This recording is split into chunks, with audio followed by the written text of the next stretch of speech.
Hello, നമസ്തേ കൂട്ടുകാരെ. ഇന്ന് പരിസ്ഥിതി ദിനമല്ലേ? എല്ലാവരും ഈ ദിവസം തൈകളൊക്കെ നടാറുണ്ടല്ലേ? എന്നാൽ എനിക്ക് നിങ്ങളോട് ചെറിയ ചില കാര്യങ്ങൾ പറയാനുണ്ട്.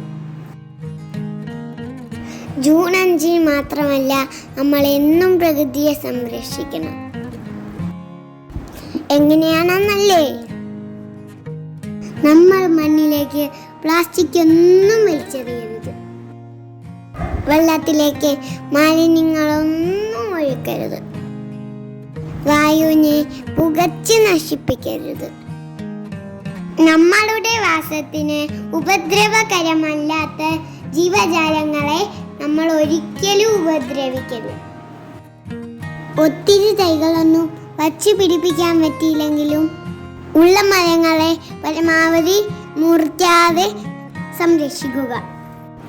ഈ പുല്ലുകളും ചെടികളും മരങ്ങളും നമുക്ക് എന്ത് സുഖം തരുന്നറിയാമോ?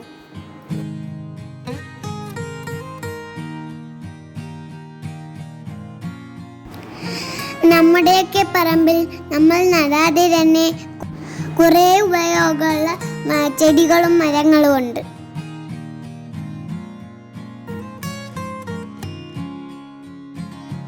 ഇത് കണ്ടോ?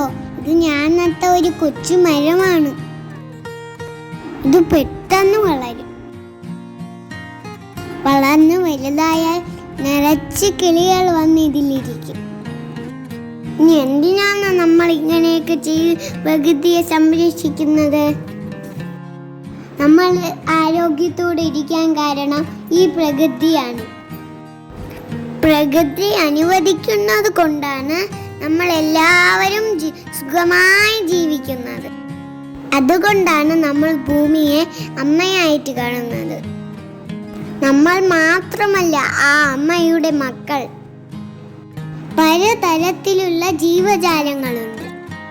അപ്പോൾ കൂട്ടുകാരെ, എല്ലാവരും എന്നും പ്രകൃതിയെ സംരക്ഷിക്കുമല്ലോ അല്ലേ? ഭൂമി സംരക്ഷിക്കേണ്ടതാണെന്ന് വേദങ്ങളിൽ വരെ പറഞ്ഞിട്ടുണ്ട്.